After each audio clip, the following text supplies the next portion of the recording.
Very good morning, children. Welcome back. We were studying the first chapter, Arrival of Europeans in India, and this is your second video. Please fetch your textbooks with you, keep your textbooks with you, and today we are going to study from the page number 3. So in the earlier video, we had seen how the Portuguese they came to India through a different sea route. They found a new sea route to India because the different commodities of India had become very famous in the European markets, and so the Europeans wanted to trade with India. But since the Turks had conquered the Constantinople, the Portuguese sailor Vasco da Gama he found a new sea route. He reached Calicut, seek the permission of Zamorin king, and they started trading with India. But their intentions, unke irade, were not good, and slowly and gradually they started conquering the different places of India, and at last their rule came to an end when the Subedar of Bengal he complained against the intentions of the Portuguese to the Mughal emperor Shah Jahan, and their rule came to an end except Diu Daman and Goa. Now let's proceed further. Here we will learn about the British interests in India. Now, during the reign of Queen Elizabeth of England, what's the meaning of reign? That means the rule of England in the year 1600 CE. The British established the East India Company. This company belonged to merchants who wanted to increase their wealth by undertaking trade with India. So they established a different company which was named as East India Company. Why was it named as East India? Because India lies to the east of England, and this company belonged to the merchants, that means the businessmen who wanted to increase their wealth by undertaking trade with India के साथ business करके वो rich बनना चाहते थे. The first British ship arrived in India at the port of Surat in the year 1608 CE. Captain W. Hawkins, the captain of the ship, was the first British to set his foot in India. He met Jahangir but did not get his permission to trade. Thereafter, Sir Thomas Roe arrived in India, who acquired the permission to establish a trading center in Surat. Later, Delhi went into the hands of Shah Jahan. Shah Jahan gave permission to the British to carry out trade in Bengal. So in this way, the Britishers they were successful in getting permission of trading with India. Next were the French. The French established the French East India Company in the year 1664. They established factories in Surat, Machilipatnam and Puducherry, which is Pondicherry today. The head of the French company was Joseph Francis Francois Dupleix, who had the desire to expand the European rule in India. Thus, the French and the British stood in competition against each other to become the strongest European company. See, we have seen in the first video that India was a golden sparrow. It was rich in different commodities, muslin, spices, etc. were there, very famous. Okay, so these two, different countries, French and the Europe, the people from England, they wanted to acquire the wealth of India by trading with the Indians, and they stood in competition against each other. There were innumerable disputes and battles, and finally the British emerged as the winners. However, the French retained their control over the trading centers of Puducherry, Mahe, and Chandranagar. So, even if there were many disputes, innumerable means many disputes and battles amongst the French and the British. But finally, the British emerged. They came out as the winners. And the French retained their control. Though, like Portuguese, they had to leave India and go. But they retained their control. उनका control फिर भी था at few trading centers of Puducherry, Mahe and Chandranagar. British trade in Bengal. The British first started their trade on the banks of the river Hooghly. Remember Hooghly, I told you, which is the river Hooghly? It is the Ganga river, which is also called Hooghly. And they established their forts in the year 1651 CE. The forts were garrisoned for their protection of the factory and got the permission from the Mughal Emperor Aurangzeb to trade without paying taxes against an annual payment. Garrison means a place where a kind of fort जहाँ पे वो लोग अपने एक छोटी सी army बनाई थी उन्होंने so that they could protect the factories and ultimately what happened they got the permission from the Mughal Emperor Aurangzeb to trade without paying taxes उनको कोई taxes नहीं भरने थे जब वो trade करेंगे तो and उसके बदले उनको एक annual payment देना होगा to the king. Understood? Here we can see the ships of the Britishers and the fort is there in the extreme left hand side. We can see here the Indian is there wearing a pagdi and the Britisher is there wearing a hat. So in this way the Britishers they used to trade with the Indian people, Indian businessmen. And ships we can see they are harbored near the coast. Now here a very interesting question is asked. You have to answer this with the help of your parents. Do the merchants from foreign countries seek permission to do such trade in India even in today's times? Seek help from your parents or you can also Google this. You will get the answer. Now children, I wanted to make you understand this. Whatever these extra questions are there in between the chapter, those are just for your information, for your knowledge. Those questions, answers to these questions, you have not to write in your fair book. In the fair book, we will write only the answers which are there at the end of the chapter or in the exercise. But definitely from these questions, it can be anything can be asked in the exams as well. As you are already informed in earlier standards, younger standards also that you have to read the whole textbook also thoroughly. Okay. Now here we can see the map of India is given. India in 1797, then India in 1840 and India in 1857. Here the places which is of blue color in the first map we can say very few places are there of blue color. Blue color places matlab they are occupied or they are ruled by the British. धीरे धीरे उनका rule बढ़ता गया. We can see in the second map in 1840 the blue color is more and in 1857 we can see maximum blue color is there. Local rule बहुत ही कम है. So you can understand the intentions of the British. उनका इरादा सिर्फ हमारे साथ trade करना नहीं था बल्कि हमारे कंट्री को धीरे धीरे रूल करना भी था. Understood? Now let's continue further. The expansion of British rule between 1757 to 1857 we saw in the map earlier. तीन map जो दिए थे 1787 something से start हुआ था and 1857 तक we will see that how these Britishers they were successful in establishing their elaborating their rule or going on adding territories to their rule. By this time, the East India Company was in a race to earn more and more money. As per the order passed in Bengal, only the company availed the benefit of tax-free trading. However, many officers who were engaged in private trade did not pay the taxes as well. So, by now the East India Company, उनका main इरादा क्या था? To earn more and more money as per the order passed in Bengal. Only the company availed the benefit of tax free trading. जो भी tax free trading होता था जहाँ पे tax नहीं भरना पड़े ऐसी जगह से वो लोग ज़्यादा trade करते थे. However, many officers who were engaged in private trade did not pay the taxes as well. ये जो ईस्ट इंडिया कंपनी थी उन्होंने ये किंग के साथ कॉन्ट्रैक्ट किया था कि हम आपको एनुअल पेमेंट दे देंगे, एनुअली एक साथ टैक्स दे देंगे, हम लोग हर महीने हर डील के साथ हर ट्रेड के साथ आपको टैक्सेस नहीं देंगे. ओके. बट ये किसके लिए था? जो ईस्ट इंडिया कंपनी के थ्रू ट्रेडर्स काम करेंगे. इसकी वजह से क्या हुआ? प्राइवेट ट्रेडर्स जो थे जो ब्रिटिश ईस्ट इंडिया कंपनी में नहीं थे ऐसे ही अपने आप ही इंडियन से ट्रेड करते थे उन्होंने भी टैक्स देना बंद कर दिया था.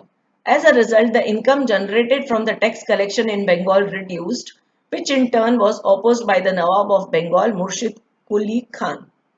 तो धीरे धीरे टैक्स कलेक्शन कम हो गया क्योंकि नवाब ऑफ बंगाल को लगा कि ये तो बहुत गलत है अगर टैक्स आएगा नहीं. We all know right taxes से हमको क्या बेनिफिट होता है, क्या क्या हमारे प्लेस पे, टाउन में, सिटी में क्या क्या डेवलपमेंट होती है टैक्स की वजह से. तो वहां का जो नवाब था उसने ऑपोज किया. This dispute kept on recurring even during the time of Ali Vardi Khan. After Ali Vardi Khan, his son Sirajud-Dowla took charge. He got involved into a major battle with the British. So this non-payment of taxes by the Britishers, it was not at all acceptable by the Nawabs or the kings of Bengal. Okay, Mughal emperor ने permission तो उनको दे दिया, but जो वहां particular reason का जो ये था, नवाब था या जो रूलर था, उसको ये एक्सेप्टेबल नहीं था. A very famous battle, the Battle of Plassey. Siraj-ud-Dowla became the Nawab of Bengal in the year 1756. He had an overwhelming influence over the British.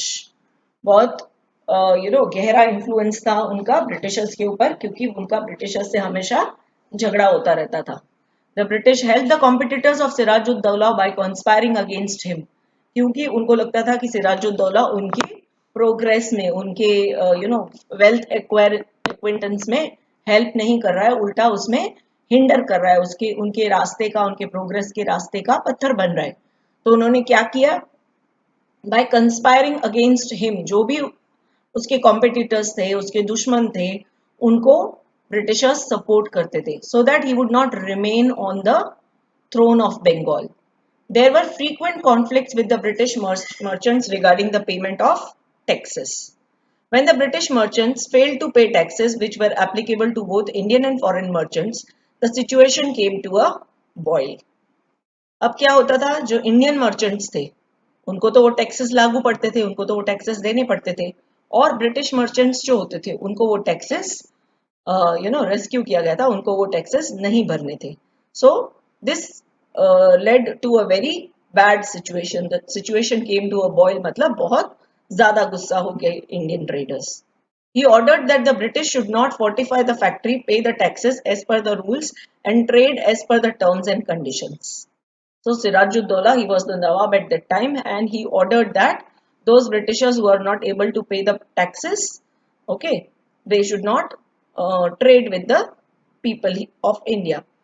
Or either they pay the taxes or follow the rules and regulations, जो भी terms and conditions हैं, otherwise they should stop trading. This provocation was enough for Siraj to opt for a war, and he succeeded in expelling the British from Calcutta. So on this pretext, ये excuse use करके उन्होंने Britishers का trade Bengal के साथ बंद करवा दिया.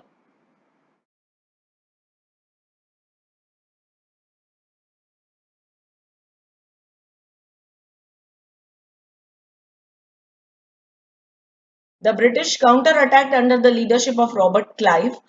Clive bribed Mir Jafar, the commander-in-chief of Sirajud-Dowla, with a promise to confer the throne of Bengal to him and convinced him to join their side. With this help, Robert Clive defeated and murdered Sirajud-Dowla in the Battle of Plassey. This was the first war fought by the company in India, which marked the beginning of the British rule in India.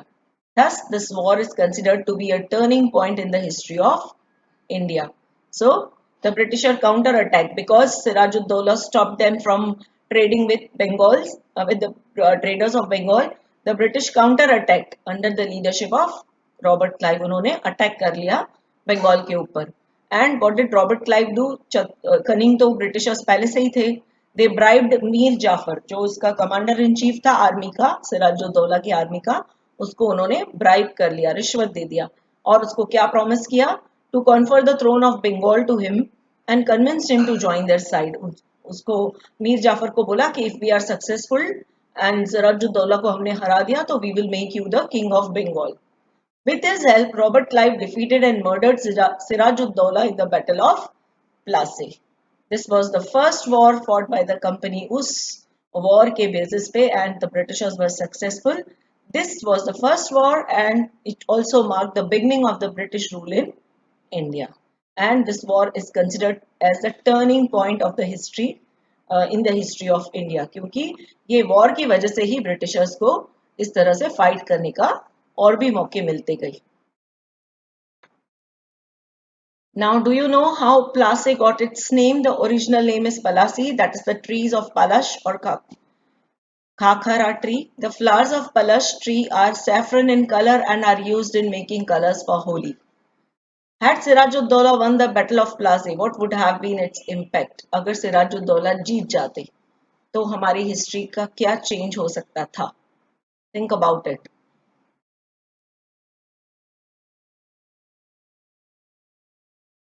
Our next topic is Battle of Buxar. As promised, the East India Company appointed Mir Jafar as Nawab of Bengal.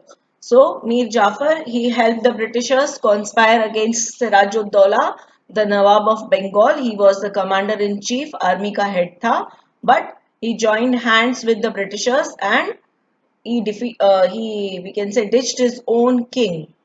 Okay, and according to the promise given to him by the East India Company, he was appointed as the Nawab of Bengal. Robert Clive also went back to England. With the passage of time, Mir Jafar became hostile towards the Britishers. Hostile means he's by now understood the intentions of the bad intentions of the Britishers. और उसको वो vibes आने लगी, उसको feel होने लगा कि Britishers are nobody's friend. The company decided to replace him with his son-in-law Mir Qasim. But Mir Qasim, he was an efficient, disciplined and a very clever ruler. The problem arose between the Nawab and the company on account of non-payment of taxes. तो जो पहले से चला आ रहा था वो same problem Mir Qasim को भी था. He was not happy because the East India Company, the traders in that were not paying taxes, which ultimately brought both the forces face to face with each other. Both forces matlab the armies of Mir Qasim, he was Nawab of Bengal at that time, and the Britishers. In 1763, Mir Qasim was defeated by the company, but he escaped. He reorganized his army along with the forces of Nawab of Oudh, Sirajuddaulah, and Mughal Emperor Shah Alam II. So, with the combined forces of these three rulers, okay, he fought against the British. Their combined forces met the company forces at Buxar in 1764. The British East India Company won the war, and all of a sudden, Bengal, Awadh, which is Lucknow, and Mughal Empire was under their control. So, all these three kings' armies together also could not defeat the army of the British. Robert Clive was sent to India to take the control of the situation. After Battle of Plassey, Robert Clive had returned to England, but when this battle was announced, he was sent back to India to take the charge of this situation. That's how the East India Company, a trading company, emerged as a political power in the subcontinent of India. That means we can say Robert Clive alone was responsible in winning both the battles of Plassey and Buxar. And a trading company, the East India Company, which came to India to trade with India, but gradually they fought battles against the Indians and they were successful. In this way, they became, went on becoming political power in our Indian subcontinent. Now draft the headlines for the newspaper published from Britain and Patna with reference to the report printed on the Battle of Plassey and the death of Sirajud Dowla. Your exercise is given. These are different questions. You will refer the video as well as the textbook, and children, now you are in 8th standard. You need to write these answers on your own. There are also fill in the blanks. Okay.